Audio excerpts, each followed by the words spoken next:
Mesdames et messieurs, bonsoir. Heureux de vous retrouver à nouveau dans ce cadre du studio Maman Nguébi de la télévision nationale pour l'événement prévu ce soir, à savoir la présentation du volume 2 du livre blanc sur la tragédie humanitaire et les dommages causés à la République démocratique du Congo du fait de son agression continue par le Rwanda. En décembre 2022, nous vous avons présenté les livres blancs qui a démontré l'agression avérée de la République démocratique du Congo par les Rwandais et les crimes internationaux commis dans ces contextes.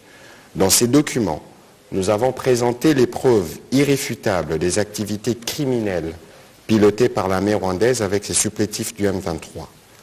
Des massacres et autres crimes indescriptibles ont été commis. Et aujourd'hui, plusieurs familles sont séparées, dévastées, et beaucoup de compatriotes sont en errance dans leur propre pays. La catastrophe humanitaire en cours est une illustration des conséquences incalculables de cette aventure funeste. Dans les documents que nous vous présentons ce soir, dont vous recevrez une copie électronique, sans être exhaustif, nous vous résumons en 8 chapitres une situation connue déjà, mais pour laquelle nous n'avons pas encore apporté les réponses que cela requiert, tant au plan humanitaire, sanitaire, scolaire, social, économique ou même électoral. Nous revenons donc sur la tragédie humanitaire et les dommages causés à la République démocratique du Congo du fait de cette agression continue et qui satisfait au plan bien connu du Rwanda, celui de maintenir cette partie du pays dans l'instabilité pour ensuite poursuivre son œuvre de pillage entamée depuis plusieurs années. Au-delà de la tragédie humanitaire, avec plus de 2,3 millions de déplacés et les conséquences que cela fait courir évidemment avec la déforestation et la pression pour la recherche de bois de chauffe pour ces populations déplacées, la scolarité de plus de 200 000 enfants est compromise. Les écoles ont été désertées, certaines occupées, d'autres ont été carrément détruites et incendiées. Mesdames et messieurs, les dommages causés sur le parc du Virunga, patrimoine protégé de l'humanité, sont incalculables et peuvent nécessiter, d'après les experts, une bonne dizaine d'années pour sa réparation. Plus de 14 éco-gardes ont trouvé la mort du fait de la dégradation de la situation sécuritaire. Les activités économiques autour du parc ont été totalement perturbées, occasionnant des pertes évaluées entre 40 et 60 millions de dollars américains. Ces conflits ont aussi une incidence sur le processus électoral. On sait que les populations se trouvant dans les zones sous occupation n'ont pas encore été enrôlées. Et pourtant, nous voulons qu'ils participent pleinement au processus électoral afin d'exercer leurs droits les plus légitimes. Les candidats aux élections législatives de cette partie du pays n'ont pas encore pu à ce jour déposer leur dossier de candidature à la CENI. Des projets d'infrastructure, y compris celui de la construction de la route Bunagana-Goma, sont plombés, rendant ainsi les développements dans cette partie du pays hypothétiques. Les coûts quotidiens de cette occupation est lourd. Il est constitué de pertes énormes au trésor public provincial et national. Rien qu'avec le poste frontalier, principalement de Bunagana et d'Ishacha, c'est plus d'1 million de dollars américains de manque à gagner chaque mois. Nous aurons l'occasion de revenir sur quelques chiffres clés qu'il faut retenir. Vous découvrirez avec nous, à travers les chiffres, les autres faces de cette tragédie, l'une des plus oubliées du siècle présent. Malgré cela, nous, comme gouvernement, nous sommes restés engagés, conformément à la ligne définie par le président de la République, dans les différents processus qui, malheureusement, butent à la mauvaise foi caractérisée du Rwanda. Nous avons apprécié récemment les prises des positions de l'Union européenne et du gouvernement américain qui ont sanctionné 2 officiers rwandais. C'est un bon début. Et cet effort doit se poursuivre à la lumière du rapport de groupe d'experts des Nations Unies pour sanctionner tous les officiers qui agissent pour continuer à s'aimer l'insécurité et la terreur dans l'est de la RDC. Les crimes sont tellement bien étayés par différents rapports, notamment celui de Human Rights Watch, qui documente de façon détaillée la nature des actes et des horreurs commis dans cette partie du pays sur des populations innocentes. Les condamnations unanimes de cette agression et la persistance de la violence devraient conduire à des actions plus vigoureuses de nos pays partenaires, notamment avec des sanctions et d'autres mesures restrictives. L'opinion tant nationale qu'internationale est appelée à lire le présent numéro du Livre blanc qui complète le précédent dans les soucis de s'apercevoir de la véracité des faits sur la crise en cours sur les territoires congolais et de s'en franchir des mensonges distillés par une certaine propagande à ces sujets. La République démocratique du Congo s'attend donc à la mobilisation de son peuple qui, comme toujours, dans sa solidarité et dans sa résilience, tient à la protection du territoire national. Nous sommes donc, à travers la présentation de ce nouveau document, contre l'oubli. Nous ne pouvons pas oublier, pour nos frères décédés, pour nos compatriotes massacrés, toute cette horreur, et que ceci ne peut se terminer véritablement sans que la justice ne puisse sévir pour couper court à ces cycles infernaux de violence qui plombent l'essor de cette sous-région. C'est d'ailleurs dans cet objectif que nous avons avec nous ce soir la ministre d'État, ministre de la Justice et garde de Sceaux, qui va, dans le cadre du front judiciaire, nous dire ce que fait la République démocratique du Congo dans ce sens. Mais bien avant de lui donner la parole, je voudrais vous présenter un certain nombre de chiffres pour vous donner une indication de l'ampleur de la catastrophe. Nous avons, dans les territoires sous occupation du M23, 357 écoles, 247 écoles plutôt, qui ont été détruites et incendiées. On peut revenir sur les tableaux précédents, s'il vous plaît. Donc, l'impact sur l'éducation dans les zones sous occupation, ici dans les territoires de Rutshuru, vous avez 247 écoles qui ont été détruites et incendiées. 61 écoles sont occupées.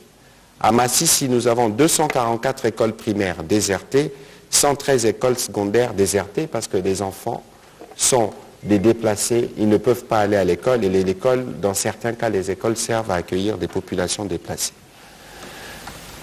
Et lorsque vous regardez, nous continuons, nous avons 51 écoles occupées par des déplacés internes et presque 318 écoles si nous devons cumuler dans les territoires sous occupation. On peut avancer sur les tableaux suivants. Nous avons, comme je le disais tout à l'heure, de chiffres compilés avec les différentes agences du système des Nations Unies, près de 2,39 millions de déplacés internes. Comme je le disais tout à l'heure, on a 1,5 million de compatriotes qui sont bloqués dans cette partie du pays, qui n'ont pas encore été enrôlés pour voter. Et donc c'est aussi une question de droit et de justice pour ces compatriotes qui doivent participer au processus électoral que nous voulons tous inclusif. 67 aires de santé ont été touchées. Je parlais tout à l'heure de conséquences sur l'environnement. On a, du fait de la persistance de ces conflits, perdu 14 éco-gardes depuis 2021 et des dégâts énormes causés sur l'ICCN. Je disais donc tout à l'heure que toute l'économie, tous les business qui tournent autour du parc, nous en discussions tout à l'heure avec les responsables, c'est entre 40 et 60 millions de pertes. Et vous imaginez la conséquence sur l'emploi qui a été généré pour les populations de cette partie du pays. Ici, nous avons un tableau plus intéressant qui vous donne des indications sur les manques à gagner, parce qu'on parle beaucoup de Bunagana qui représente dans cette partie du pays le principal poste frontalier. Il y a le poste frontalier d'Ishasha, mais c'est à Bunagana qui a le gros des activités. Ici, je vous donne à titre indicatif des chiffres de 2020.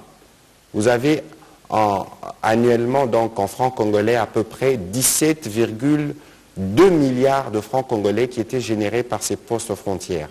Si nous devons appliquer les taux aujourd'hui, nous sommes à peu près 8 millions de dollars que nous gagnons annuellement Mais aujourd'hui, en 2023, on a gagné 0 $. Et donc ça vous donne une indication des activités barbares parce qu'il y a évidemment de la fraude qui est organisée pour pouvoir tirer profit de tout cela. Des statistiques que nous avons reçues, que nous avons partagées des autorités provinciales de la province du Nord Kivu, et donc $1 million des recettes qui doivent revenir à la province sont perdues du fait de cette occupation. Vous voyez que le coût à la fois humanitaire, à la fois économique, à la fois scolaire, à la fois sanitaire est trop important. À la veille justement de notre participation à la prochaine Assemblée générale de New York, où nous tenions à à présenter cette situation pour que vous voyez c'est sur quoi nous allons nous atteler autour du président de la République et dans les cadres des différents fronts pour nous assurer que la paix revienne dans tous les 4 coins de la République démocratique du Congo et que nos populations puissent à la fois aller à l'école, s'émouvoir ainsi que voter pour leurs dirigeants. Voilà, Madame la ministre d'État, ce que je pouvais dire pour introduire justement cet exercice qui résume le livre blanc qui sera partagé à tous les journalistes, mais aussi aux membres de la communauté diplomatique qui ont répondu présent.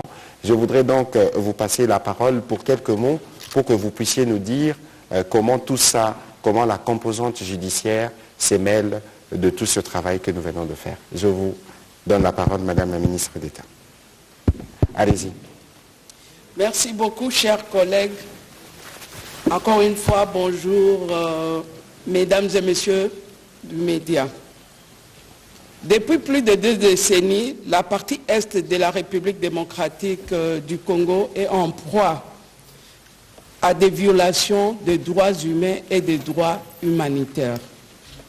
Les conséquences sur le plan humanitaire de ces violations qualifiées de crimes de guerre, des crimes contre l'humanité et autres, commis notamment par les groupes armés et plus spécialement par le M23 soutenu par le Rwanda.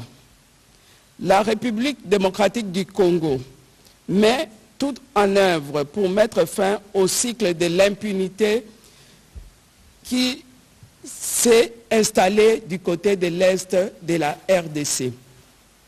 Sur le plan interne, avec l'avènement de l'état de siège proclamé par le président de la République en date du 3 mai 2021 dans les provinces de l'Ituri et du Nord Kivu, la compétence pénale des juridictions civiles est dévolue aux juridictions militaires pendant toute la durée de l'état de siège. L'action répressive pendant l'état de siège a permis de dissuader beaucoup de groupes armés et certains seigneurs de guerre dans les provinces précitées. À ce jour, plusieurs sont déférés devant la justice militaire, parmi lesquels les éléments de groupes armés, ainsi que quelques officiers et militaires de l'armée rwandaise. Sur le plan international, sur instruction du président de la République, chef de l'État, j'avais mis en place une task force composée d'experts étatiques, des avocats, des professeurs d'université, des chercheurs, pour que, ensemble, on puisse rassembler les différentes preuves qui vont nous permettre d'asseoir notre plainte devant les tribunaux internationaux. Grâce à ce travail de task force, quelques procédures ont été initiées. Dépôt de la plainte à la CPI le 23 mai 2023, une plainte à la Cour pénale internationale contre les auteurs des crimes de guerre, des crimes contre l'humanité et autres commis notamment par les éléments des forces armées du Rwanda qui opèrent sur les territoires congolais sous couvert du M23. Le 6 juin 2023, Le bureau du procureur en a accusé réception de cette plainte et a communiqué officiellement les numéros de son enregistrement. Il faut noter qu'au vu du statut de Rome, ce renvoi de la RDC sera apprécié sur base de tous les crimes commis sur et par toute personne indépendamment de sa nationalité, dans tout, y compris les officiers rwandais identifiés comme auteurs des dits crimes seront bel et bien poursuivis. Le 15 juin 2023, la Cour a désigné la chambre préliminaire qui va examiner les dossiers. La procédure suit son cours normal à ce jour. Le 21 août 2023, la RDC a déposé une autre plainte devant la Cour africaine des droits de l'homme. Et nous attendons que cette affaire puisse être fixée pour que les procédures commencent normalement. Le 22 août 2023, le greffe de cette juridiction de la Cour africaine des droits de l'homme a accusé réception de la requête de la RDC. D'autres procédures que je ne peux pas encore détailler ici sont encore en cours. En dehors de cela, il y a eu plusieurs condamnations des membres des groupes armés, que ce soit du côté de la République démocratique du Congo, que ce soit du côté des groupes rebelles qui sont venus, des groupes étrangers qui exercent leur sale besogne en RDC. Je crois que c'est à ce stade-là, je peux m'arrêter là, à moins qu'il y ait d'autres préoccupations. Non, je pense que vous avez dit l'essentiel, Madame la ministre de la Justice. À présent, nous allons prendre quelques questions dans la salle pour apporter quelques éléments de lumière. Je souhaiterais que la réalisation nous garde quelques chiffres clés sur les écrans, parce que c'est les chiffres que nous voulons communiquer pour montrer l'ampleur des dégâts et des dommages qui sont connus. La ministre de la Justice est là. On a obtenu réparation récemment et nous espérons que le moment venu, nous pourrons réclamer des réparations pour tous ces crimes commis en République démocratique du Congo. Pour commencer cette série de questions, on va avec Michel Moussemedia. Oui.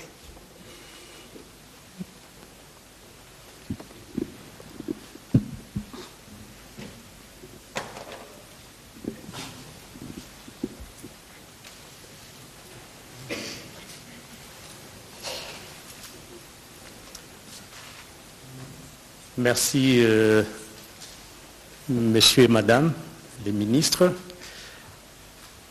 De mémoire de citoyens, je crois que ce n'est pas le premier livre blanc qui est publié sur cette question de l'agression rwandaise. À l'époque, on parlait de l'agression rwando-burundais-ougandaise. Ma première question, quelle est la force juridique d'un document comme celui-ci vis-à-vis des tiers internationaux? Deuxièmement, à qui il est destiné ce livre blanc? Et est-ce que vous ne pensez pas qu'il faille faire participer l'opinion nationale de manière abondante à l'appropriation de ces livres blancs pour que l'opinion nationale sache de quoi il s'agit? Parce que nous avons vu des chiffres effrayants.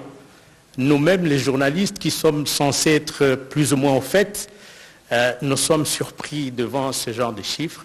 Est-ce que vous avez un plan de vulgarisation de ce livre blanc? Merci. Merci pour la question, elle est pertinente. On pourra évidemment, Madame la ministre de la Justice, qui a fait ses armes dans la société civile, c'est mieux que moi ce que veut dire un livre blanc, des documents de plaidoyer, elle pourra en dire quelques mots à propos. Mais pourquoi nous le faisons? Nous le faisons parce que nous sommes contre l'oubli. Et généralement, les faits d'actualité se succèdent, les jours passent, les années passent, et ça fait 30 ans qu'on en parle, et parfois on oublie. Les événements sont tellement dramatiques que nous avons choisi que pour l'histoire, pour aujourd'hui et pour demain, nos enfants doivent être au courant. Il y a des chercheurs qui travaillent sur la République démocratique du Congo. Interrogez-vous pourquoi régulièrement vous avez par exemple un rapport des experts du groupe des Nations Unies. Nous les faisons parce qu'il y a besoin de documenter notre histoire, de l'écrire, mais aussi, et c'est l'essence même de cet exercice, d'informer nos populations pour qu'ils puissent être pleinement informés de ce qui se passe et qu'ils comprennent la stratégie du gouvernement qui vise principalement, pour la question concernée par ces livres blancs, non seulement de démontrer les crimes qui sont commis, mais de susciter aussi le réveil au sein de compatriotes, parce que ça fait 30 ans que ça dure, et s'il n'y avait pas une réponse unanime nationale, peut-être que ces pays ne seraient pas dans l'état dans lequel il est. Je ne veux pas rentrer dans les débats de ceux qui parlent de balkanisation, mais il y a un véritable sentiment de réveil et de patriotisme. Nous commençons par vous et nous comptons sur vous, parce qu'après vous aurez l'occasion d'avoir accès aux livres, vous en parlerez, et j'espère que cela fera l'objet des débats. Je l'ai dit tout à l'heure, ce n'est pas un document qui est exhaustif. Il y a tellement de choses qui se passent, mais on a voulu sérier les principaux cas pour permettre notamment, justement, à ma collègue de la justice d'avoir un document de plaidoyer. On a eu la question, peut-être qu'elle en parlera mieux que moi, l'exemple de l'Ouganda, où on n'a pas été en mesure d'étayer. C'est pourquoi nous sollicitions des réclamations, 360 millions de dollars, pour les préjudices causés par les guerres d'il y a quelques années, ne représentent peut-être pas les 10% de ce qu'on aurait pu exiger, justement parce qu'on n'a pas pu les documenter. Voilà ce que je peux dire pour commencer. Peut-être que la ministre d'État pourra faire un petit complément. Non, comme vous l'avez dit, le livre blanc, c'est un document de plaidoyer. C'est vrai, on va sur plusieurs fronts. Il y a le front diplomatique, il y a le front judiciaire, mais il y a aussi le plaidoyer qu'on doit faire, puisqu'on doit faire passer le message à tous les niveaux.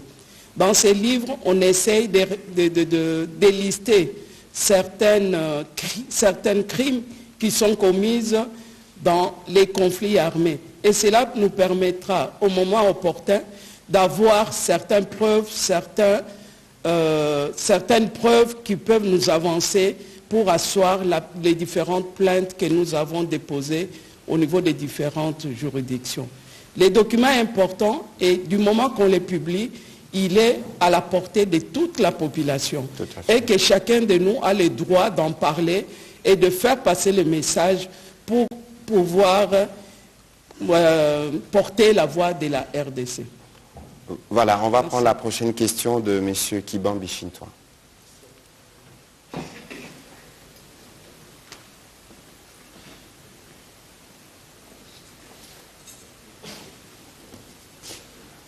Excellence, Madame et Monsieur le ministre, je crois qu'il fallait commencer par la dame. Enfin, c'est pas grave. Vous savez, aux oreilles de certains, ce plaidoyer sonne comme, enfin, j'allais dire, sonne comme une plainte, alors que d'autres se disent, mais franchement, un pays comme le Rwanda, est-ce que nous devons continuellement nous plaindre? Il y a un autre front, madame, le front militaire. Vous n'en avez pas parlé. Quand en finirons-nous avec ce petit pays qui est en train de nous offrir des spectacles aussi révoltants? La deuxième question que je poserai au ministre, parce que nous sommes de la même école, Monsieur le ministre, il y a l'actualité. Il y a eu des morts à Goma. Des morts à Goma. Et, par exemple, pour vous donner qu'un exemple, puisque nous sommes de la même école, le jour où les massacres se passent, nous suivons sur les radios étrangères et à la RTNC, rien ne passe.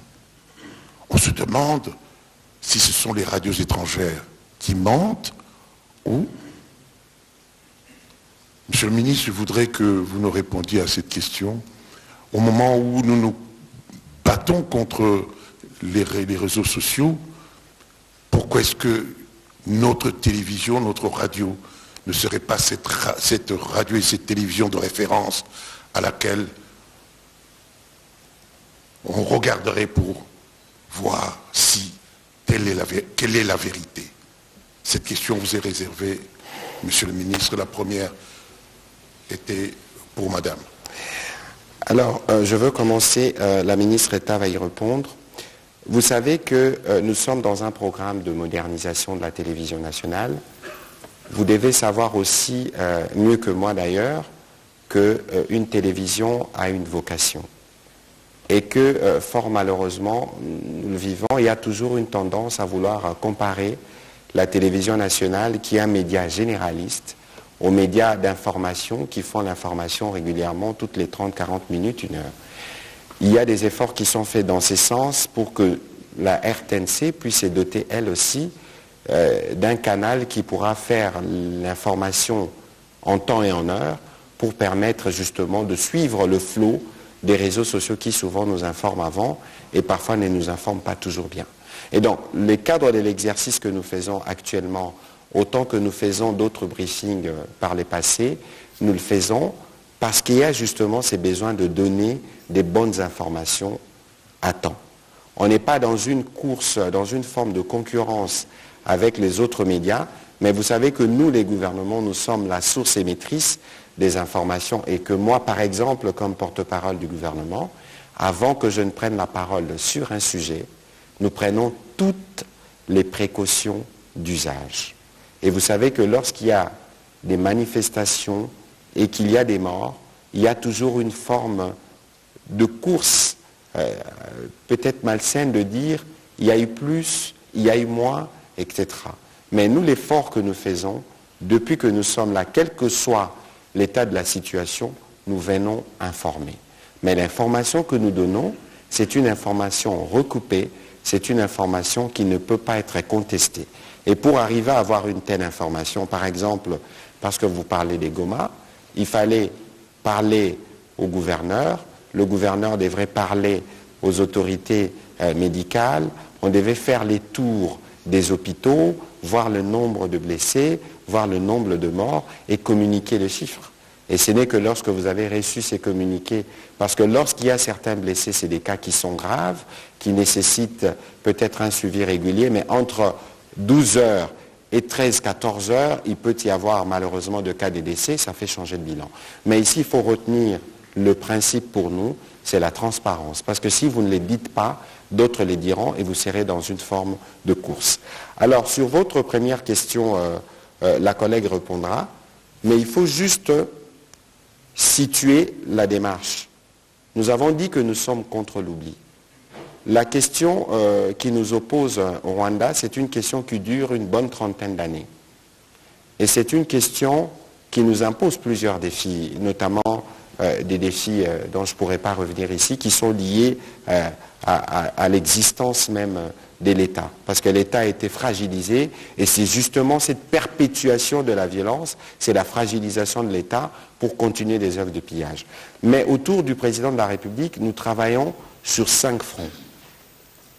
Il y a les fronts médiatiques, et d'ailleurs, vous voyez que la campagne de l'autre côté s'est mise en branle avec des tentatives, des ménages ou des décrédibilisations, mais nous ne sommes pas encore au 10e de ce que nous allons faire. Il y a le front médiatique, il y a le front économique, il y a le front judiciaire, il y a le front militaire, il y a le front diplomatique. Et tous ces fronts se complètent. Et donc, lorsque le front militaire intervient, vous conviendrez avec moi que c'est le front qui fait le plus de dégâts. Parce que nous avons déjà chez nous une situation humanitaire qui est celle-là. Et donc, c'est une option qui, lorsqu'on a commencé les efforts sur le front diplomatique, on a dit, on fait cesser le feu, on met de côté. Mais cela ne veut pas dire que nous, comme gouvernement autour du commandant suprême, nous ne travaillons pas parce que nous savons que la sécurité ou la défense de notre territoire ne peut être assurée que par nos FARDC. Et de ces côtés-là, il y a un travail qui est en cours. Le front judiciaire, parce que justement, s'il n'y a pas de justice, il n'y a pas de garantie de non-répétition de cette violence. Lorsque vous regardez les individus qui, pour la plupart, se recyclent, on sait où ils se cachent et on sait où ils reviennent, c'est parce qu'il n'y a jamais véritablement eu de sanctions. Le président de la République la Mineta le sait mieux que moi, parler d'un tribunal spécial pour que finalement on arrive à juger tous ces mondes-là.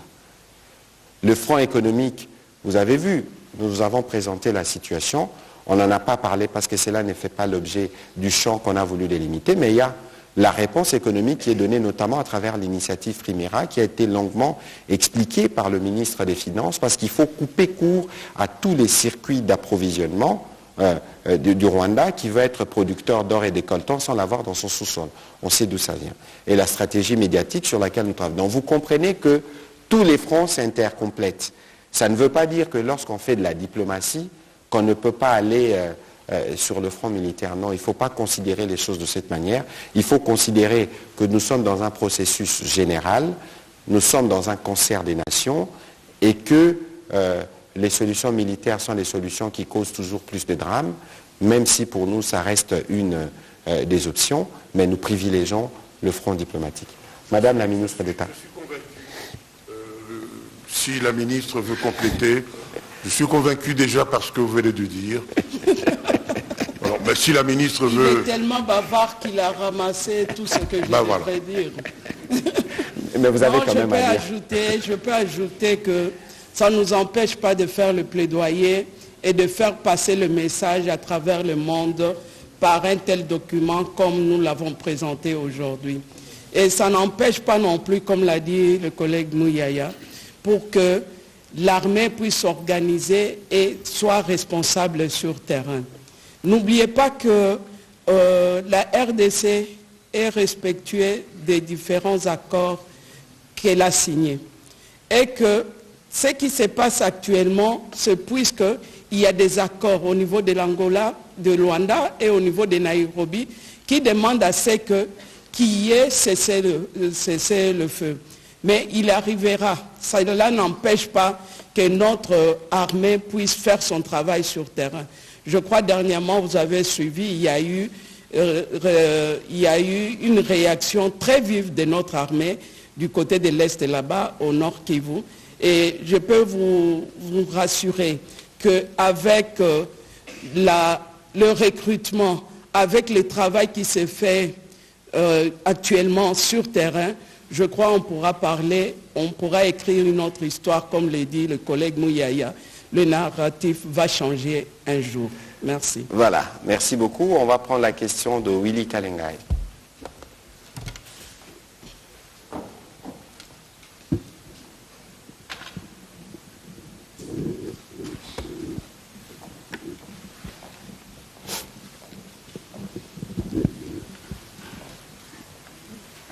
Merci, Madame la Ministre, merci, Monsieur le Ministre. Une question et une suggestion. Quand on écrit un livre blanc, c'est parce qu'on veut maîtriser le passé récent. On veut documenter des faits pour ne pas les oublier. Mais les livres blancs ne changent pas ce qui est déjà passé. Il faut donc que ces livres comportent lui-même une force pour que les choses qui sont passées ne puissent revenir. C'est comme ça que je voudrais en premier lieu demander quelles sont les véritables mesures actuelles, peut-être que vous n'allez pas tout dire, pour que demain nous n'ayons pas encore des raisons d'écrire un autre livre blanc. Maintenant, ma suggestion. Évidemment, par la documentation, on maîtrise le passé, mais l'avenir, ce n'est pas par la mémoire. L'avenir, on le construit par une intelligence prospective. On interroge les intelligences et celles-ci peuvent contribuer. C'est comme ça qu'ailleurs, à part les livres blancs, il y a ce qu'on appelle les livres verts.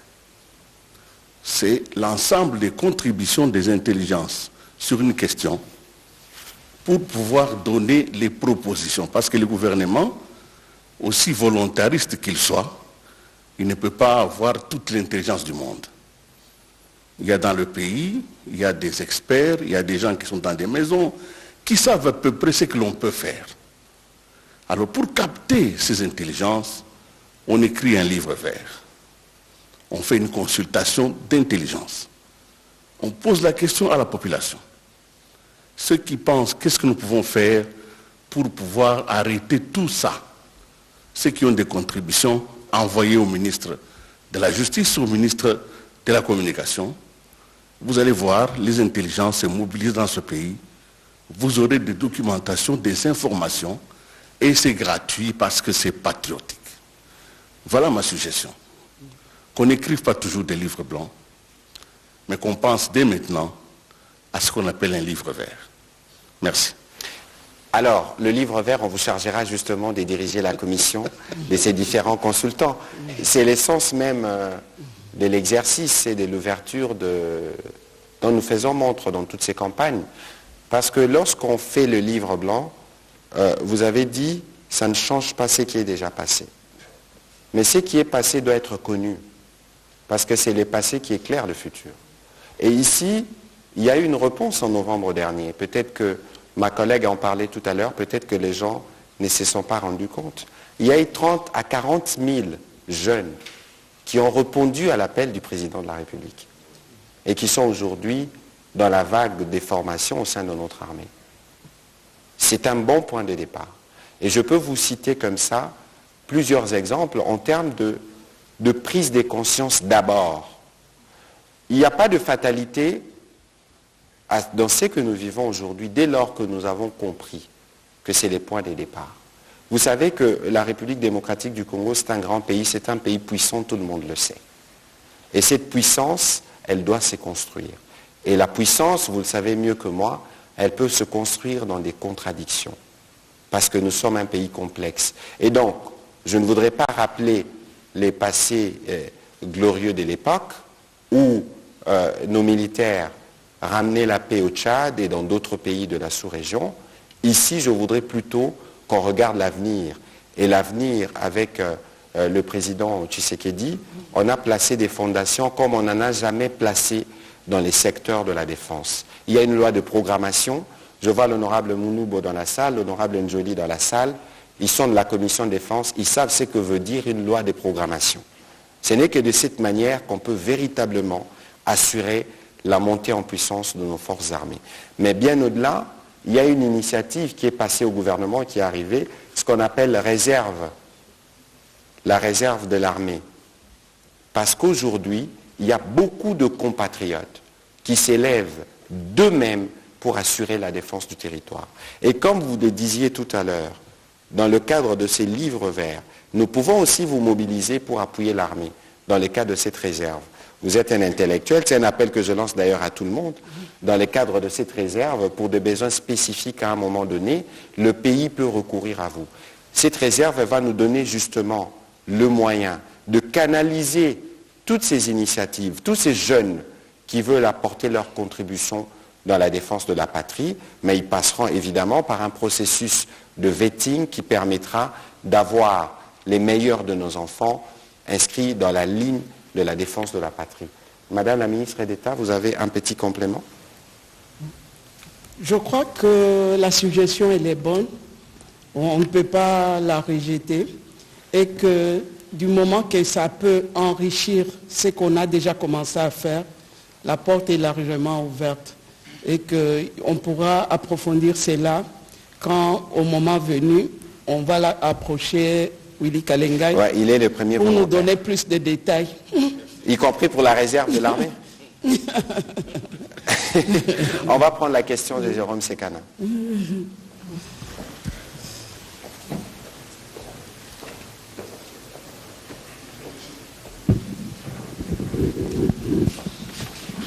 Merci pour la parole, Excellence.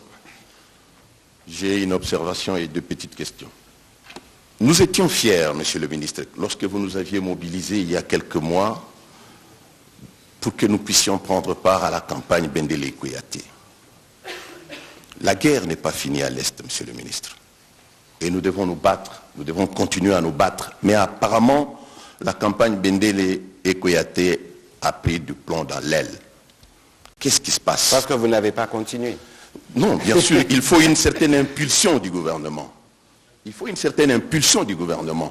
Nous pouvons peut-être être un peu distrait, il vous appartient de nous réveiller parce qu'il n'est pas normal avec des chiffres que vous venez de nous présenter que nous puissions laisser toute une partie de la République entre les mains de ces terroristes-là. Ce n'est pas normal. Ça fait très mal. Ma fibre patriotique est en train de subir un coup. Donc, je voudrais que vous puissiez redonner du punch à cette campagne de Bendele Kouyate. Et dans le même ordre d'idées, nous savons très bien que notre armée monte en puissance. Il y a 40 000 qui sont en formation, d'hommes des troupes. Nous avons acquis des équipements, mais curieusement, nous avons vu la reconduction du mandat de troupes de East African Community. On n'a pas compris. Si vous essayez de faire les sondages aujourd'hui, aucun Congolais n'est d'accord avec ces gens, parce qu'il n'y a pas de résultats. Ces gens-là sont là, c'est pour permettre le pillage de nos ressources. La question? La question est celle de savoir, est-ce que vous pouvez nous expliquer le pourquoi? Bien sûr que c'est reporté jusqu'au fin septembre. Qu'est-ce qui s'est passé pour ne pas mettre un terme à ces cinémas-là? Merci. Alors, Jérôme, c'est un bel exemple de démocratie. Vous avez, dans votre style, fait des observations. Bon, il y en a celles qu'on peut prendre, mais il y en a d'autres qui n'étaient pas très appropriées, mais c'est la démocratie. Mais ceci dit, c'est que je comprends que vous, AGM, vous ne continuez pas la campagne Bendele Kouyate. Lorsque vous regardez dans les colonnes d'Africa News tous les jours, vous voyez Bendele Kouyate, ou lorsque vous regardez dans certains médias. Vous savez ici, ou Média Plus, vous savez qu'ici nous sommes dans un combat qui devrait se faire depuis de longues années. Un combat d'appropriation. Vous êtes journaliste économique, aujourd'hui vous amenons de la matière dans votre secteur pour que vous puissiez aller creuser, mais quel est le coût économique de cette guerre? Nous vous donnons la matière pour vous permettre à vous de multiplier les recherches. Nous, on n'est pas exhaustif. J'aurais pu égrener des exemples jusqu'à demain matin, mais on a pris des exemples indicatifs pour vous permettre de vous faire une opinion sur ce qui s'est fait et pour que vous puissiez le prolonger. Et donc, il faut considérer qu'il n'y a pas de combat que le gouvernement puisse mener sans vous. Vous, les médias, vous êtes les vecteurs qui nous permettent de connecter avec nos différentes populations. Et je crois que l'essence même de l'exercice et de tout ce que nous faisons, c'est parce que nous avons besoin de cette appropriation. Et nous concédons la remarque, peut-être qu'on ne l'a pas fait suffisamment, on va continuer, on verra évidemment avec la télévision nationale, mais aussi avec certains d'entre vous, comment on va continuer cette campagne d'appropriation et de compréhension des enjeux autour de notre pays. On parle de pays solutions, mais combien peuvent aujourd'hui venir dire on est pays solution, pourquoi? Mais il y a un travail de réveil et c'est le travail qui est en cours. Voilà, Madame la ministre de la Justice, vous avez un petit complément? Je ne crois pas, je crois que vous avez ramassé l'essentiel. Voilà. On va peut-être prendre une dernière question avec Moïse Moussangana pour conclure cet exercice qui se voulait principalement pour la présentation du livre blanc, mais comme nous sommes dans une tradition démocratique, on a voulu ouvrir la parole pour que nous puissions nous enrichir de ce que les journalistes ont dans leur bagage. Moïse Moussangana. Oui, merci pour la parole. Madame, Monsieur le ministre, vous avez exposé ici des chiffres accablants. Mais je pense qu'il y a un chiffre qui manque. C'est le nombre de vies fauchées pendant tout ce temps, entre-temps, dans cette partie de l'Est. Une question, proposition aussi, suggestion. On dit que la RDC est un scandale géologique, un scandale hydrographique, mais on oublie que la RDC, c'est aussi un scandale géopolitique. Quand vous prenez la carte du monde, c'est le seul pays au monde qui a 9 voisins, suivi de la Russie avec 8 voisins. Ça nous inspire rien. Qu'est-ce que nous prévoyons en matière géopolitique? Quelle est l'attitude que la RDC peut adopter vis-à-vis de ses voisins? Parce que ses voisins sont aussi ses amis, mais ses voisins sont aussi ses agresseurs. Merci. Merci. Madame la Mineta, vous voulez commencer? Par rapport aux relations avec nos différents voisins, je crois au début du mandat du président Tshisekedi, il a eu à faire la ronde de tous nos voisins pour asseoir de très bonnes relations. Mais quelle a été la réponse après? Il y a ceux qui n'ont pas voulu aplanir le point de vue avec le président de la République, qui ont trouvé qu'ils doivent continuer à mener les différents désordres qu'ils ont occasionnés du côté de l'Est de notre pays. L'idéal, les différents pays, nous nous retrouvons dans telle ou telle sous-région et qu'il y a des règles et des normes qu'on doit respecter en tant que voisins. Et que si le voisin ne veut pas marcher par rapport à ces normes, c'est ce qui entraîne ce qui se passe aujourd'hui à l'Est de notre pays. Mais on ne cessera jamais de chercher à planir le point de vue avec nos différents voisins. Vous avez dit qu'il y a pillage des ressources. Oui, il y a des pays qui trouvent qu'ils ne peuvent vivre que grâce aux ressources de la RDC. Je crois qu'on a pris conscience et que de notre côté, nous sommes obligés de pouvoir protéger nos frontières et nos richesses. Puisque comme il y a les uns disent que ce sont des plaintes, non, c'est un processus. Il arrivera un jour où ces voisins de la RDC seront mal à l'aise du fait que la RDC sera déjà élevée en grande puissance. Et je crois qu'on n'est plus loin de cela. Et que pour nous, il y a la voie diplomatique. Et si le voisin n'arrive pas à écouter cette voie-là, nous y en sommes aujourd'hui avec le Rwanda qui n'écoute pas cette voie malgré les accords, trouve que sa vie dépend de la RDC. Ça va se terminer un jour et je vous assure, avec la vision qu'a nos autorités aujourd'hui, les choses vont changer et vous serez témoins. J'espère qu'il n'y aura plus de plaintes, il y aura effectivement un changement réel, même dans nos rapports avec le voisin et même dans nos relations. Merci. Voilà, merci à Madame la ministre d'État. Je crois qu'il y a un travail, j'allais dire de rappel que nous devons faire ensemble, parce que j'ai entendu la question de Jérôme notamment qui portait sur les différents processus. Il faut considérer que nous ne vivons pas dans un monde isolé. Comme Moïse l'a si bien rappelé, nous sommes au milieu de 9 pays. Et lorsque vous êtes au milieu de 9 pays, vous êtes au milieu, on dit que les nations n'ont pas d'amis, n'ont que des intérêts. Vous êtes en face des amis, j'allais dire entre guillemets, ennemis, dans l'hypothèse où des intérêts, vous ne les trouvez pas. Il faut arriver à les construire. Le problème de la sécurité dans l'Est de la République démocratique du Congo est un problème vieux de 30 ans. On ne va pas revenir dire que c'est du fait de l'héritage, parce que nous assumons le pays dans l'état dans lequel on l'a trouvé. Mais lorsque vous avez une complexité, notamment avec les faisceaux de groupes armés, je veux vous donner quelques exemples, cela vous impose de trouver des solutions avec les autres. Les ADF sont-ils congolais? C'est principalement un mouvement terroriste ougandais. Nous sommes des pays frontaliers. Comment pensez-vous qu'on puisse trouver une réponse à cette situation sans que nous ne puissions travailler avec l'Ouganda? Nous avons la question des FDLR avec les Rwandais. Les FDLR, c'est des Rwandais qui doivent retourner au Rwanda. Quelles que soient les vociférations du gouvernement rwandais, mais les FDLR, ce n'est pas des Congolais. Ils tuent des Congolais, ils doivent rentrer chez eux. Et donc, lorsqu'il faut régler ces problèmes, vous devez le regarder avec les Rwandais.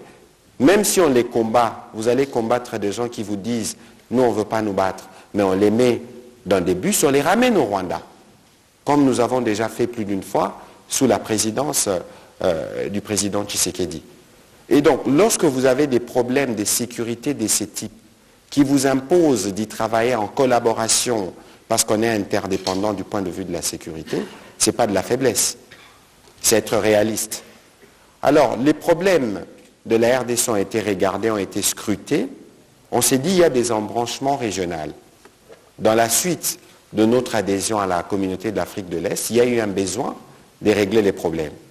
Ça risque d'être long si je dois vous rappeler les processus politiques autour du président Kenyatta avec tous les groupes armés et les processus diplomatiques autour du président Lorenzo avec toutes les rencontres qu'il y a déjà eu. Nous revenons un peu sur toutes ces différentes rencontres dans les livres blancs pour vous indiquer la voie de comment on a évolué. Et donc, quels que soient les cas de figure, nous ne pouvons pas trouver les solutions aux problèmes de l'Est de la RDC sans les faire avec les voisins. Nous sommes d'accord avec vous, et je pense que le président de la République lui-même est le premier à les dire, à faire des observations, à critiquer la force régionale parce qu'elle ne délivre pas, suivant le mandat qui était le sien. Mais nous sommes engagés dans un processus diplomatique qui a ses codes. Aujourd'hui, nous avons les grands débats parce que nous pensons que la MONUSCO doit finir, dans le processus de retrait de la MONUSCO doit se terminer au 31 décembre. Mais beaucoup, au sein de la classe politique, disent qu'il ne faut pas, c'est prématuré. Mais à quel moment ça va se faire? Surtout lorsque les populations et les derniers incidents des Goma ont été principalement dus au fait que certains compatriotes ont pensé qu'il fallait encore s'élever contre la MONUSCO, alors que nous, on a le devoir de les protéger. Nous sommes engagés dans un processus qui va aboutir par les débuts de retrait, et puis plus tard le retrait de la MONUSCO. Autant nous les ferons avec la force régionale, parce qu'il y a des mécanismes d'évaluation qui sont prévus. Le Premier ministre a pris part à une réunion à ces propos. Et donc l'idée, c'est de dire que nous, autant que nous en faisons pour la montée en puissance de notre armée, autant nous ne voulons pas rester isolés et inaudibles à ce que nos partenaires américains et européens peuvent vous recommander en disant il faut continuer les discussions parce que le temps de la diplomatie, un peu comme le temps de la justice, parfois ça peut prendre vraiment du temps. Voilà, je pense que c'est sur ces mots qu'on va terminer cet exercice. Oui, M. Kileba, une dernière question alors, s'il vous plaît. J'espère qu'il n'y aura pas de suggestions. Auquel cas, il faut les faire sur papier.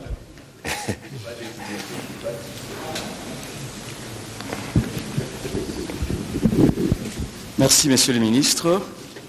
Les livres blancs de la presse congolaise écrits en ce jour nous indiquent qu'un journaliste est allé à Makala. C'est Stani Boujakera. Vous êtes le ministre de tutelle. Il y a votre collègue de la justice. Et nous sommes heureux, nous, d'avoir bénéficié d'une loi qui a repoussé un peu les limites de la répression, mais là, ce soir, nous ne sommes pas heureux. Et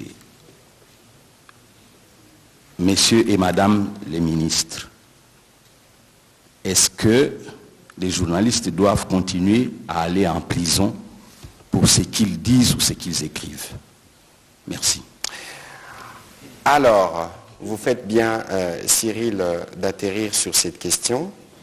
Je crois que c'est une question sur laquelle nous avons beaucoup discuté, vous et moi.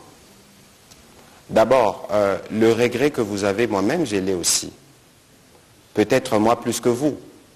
Parce que depuis que nous sommes arrivés à la tête de ces ministères, avec l'accompagnement d'ailleurs, hier nous étions en commission, et c'est Madame la ministre de la Justice qui a présidé la commission, où nous discutions du projet de texte sur les statuts des journalistes, comme nous en avons convenu aux États généraux de la communication et des médias. Et donc ce n'est pas une bonne nouvelle qu'un journaliste aille en prison. Je ne voudrais pas m'exprimer sur le fond du dossier parce que je n'ai pas d'éléments sur le volet judiciaire, et vous savez que dans le cadre de la séparation du pouvoir, je ne suis pas au courant de ce qui s'est fait. Mais ce que nous faisons, nous les faisons avec vous, vous le savez, depuis les premières heures. Nous suivons les dossiers de manière régulière. Je suis en contact avec les équipes d'actualité. Je parle avec eux tous les jours pour suivre le processus. Nous espérons que les dossiers qui suivent son cours normal devant les juridictions pourront se dénouer rapidement. Voilà ce que je peux dire à ces sujets, parce que vous vous souvenez que nous avons eu un débat qui a été assez long sur le sujet, mais je crois que nous pourrons mieux rediscuter à propos dès que les conditions auront changé. Ça veut dire le jour où Stani pourra recouvrer sa liberté, on pourra faire un véritable débat, parce qu'il y a là aussi des questions sur la liberté de la presse. Nous y tenons, c'est une valeur cardinale à la démocratie, mais c'est aussi une liberté qui ne donne pas un blanc-seing, comme on aime le dire parfois, à la désinformation ou à l'instrumentalisation. Dans ce qui se passe, c'est peut-être un peu la limite des deux. Nous avions eu, n'oublions pas, un collègue à nous qui est décédé dans des conditions qui n'ont pas encore été élucidées. Et nous avons voulu, pour sa famille et pour nous qui étions ses collègues, avoir toute la vérité. Et c'est cette vérité qui nous a conduit, par exemple, à recourir à des experts belges, sud-africains. On était ouvert même aux experts du FBI ou de la DGSE pour nous aider à élucider la question et être sûr que nous avons tout fait pour connaître la vérité. Et donc, dans ce qui s'est passé, il y a ce qui a été fait au plan professionnel, mais les juges se sont saisis du dossier par rapport aux motivations qui sont les leurs, que je ne connais pas. On ne saura donc pas aller dans ces détails. Mais pour le reste, j'ai dit à Patient Ligodi et à toute l'équipe d'Actualité ma solidarité, et nous allons suivre de près les dossiers jusqu'à son dénouement. Voilà ce que je peux dire à ces sujets-là. Voilà, Madame la ministre d'État, nous allons terminer cet exercice. Est-ce que vous avez un petit mot pour terminer? Un petit mot pour terminer, effectivement. J'ai dit aux uns et aux autres, il faut qu'ils aient foi à la procédure qui est entamée. Pour une fois, nous allons aboutir à ces requêtes qui sont déposées dans les différentes cours. Ça va nous permettre à ce qu'on puisse sanctionner quand même, à ce qu'on puisse arriver à mettre fin à l'impunité. Puisque le dernier procès qui a eu lieu, il y a certaines personnes qui se sont soustraits de la justice internationale. Et nous n'essaierons pas de plaider pour qu'on ait un tribunal spécial international ici au Congo. Pourquoi? Puisque ça pourra englober les différents crimes qui sont commis sur les territoires de la RDC. Je crois que c'est les derniers mots et nous suivrons de près toutes ces procédures-là et les jours à venir pourront nous donner plus d'éclaircissements et plus d'éléments par rapport à l'évolution de la justice internationale. Voilà, merci beaucoup Madame la ministre d'État pour vous être associée à cet exercice de redevabilité. Ce soir, nous avons voulu vous présenter, je disais tout à l'heure que vous les recevrez par voie électronique, le livre blanc qui permet de revenir sur la tragédie humanitaire et des dommages causés à la République démocratique du Congo, dans les soucis justement de faire ces réveils pour que les uns et les autres comprennent véritablement les enjeux et la nécessité pour nous de nous mobiliser autour du président de la République pour travailler à la résolution du problème dans l'Est de la RDC et ce de manière définitive. Je remercie les membres de la communauté diplomatique qui ont fait les déplacements de ces studios. Je remercie les différents députés nationaux et les collègues du gouvernement qui sont présents dans la salle, mais aussi le gouverneur du Nord Kivu, pour votre participation à cet exercice de redevabilité. On va peut-être prendre rendez-vous pour les livres verts. Willy Kalengai, vous pouvez prendre Jérôme Sekana qui fera l'économie. Vous pourrez prendre Moussé Mediawe qui fera l'anthropologie. Et vous allez nous amener un document que nous pourrons présenter en direct, pourquoi pas. Ce sera la contribution des journalistes congolais et qui sont disponibles pour la réserve. Pour la réserve, en général, il y a des gens qui sont disponibles et donc nous serons heureux de vous accueillir dans les cas du combat pour la défense de la patrie. Merci et bonne soirée chez vous.